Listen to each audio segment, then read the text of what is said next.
সম্মানিত দর্শক আসসালামু আলাইকুম। আমি সুমি বলছি ফাতেমার গল্প। ফাতেমার গল্পে আজকে ৮ নাম্বার গল্প।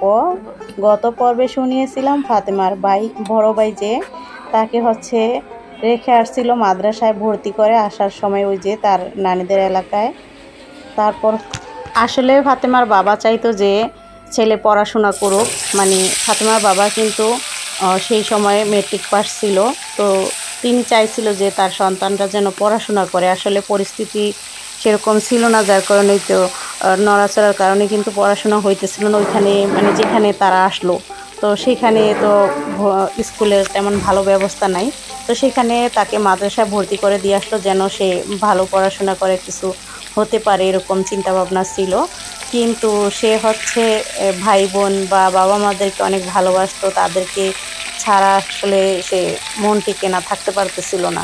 তো তার খালা ছিল সেখানে, মানে নানুরও ছিল, তবে খালার বাসায় যাইতো। তো খালার সাথে যে কান্নাকাটি করতো যে আমি থাকবো না, চলে যাব। তো বেশি দিন না, সম্ভবত 6 মাসের মতো থাকছে, এরকমই হবে। তারপর সে চলে আসছে। আর এই পাশে তো তার বাবা অনেক গৃহস্থী শুরু করে দিয়েছে, মানে অনেকটা জঙ্গল ছিল, সেই জঙ্গল পরিষ্কার করে, মানে কামলা দিয়ে পরিষ্কার করে যেইখানে যেই ফসল ফলানো যায় সেই ফসলটাই সেখানে ফলাইছে। ওই যে খাল্লা ক্ষেত ছিল, মানে খাল্লা জঙ্গল ছিল, মানে নিজেদের জমি চাষ তো করতে হবে। তো তখন একটু বালু টাইপের ছিল, যেগুলোতে আর কি খাল্লা গাছ ছিল, সেখানে বাদাম বুনতো। আর অন্য ভালো ফসলগুলোতে ভালো ফসলগুলো যেগুলো মরিচ, ধান, পাট, সেগুলো আর কি হইতো।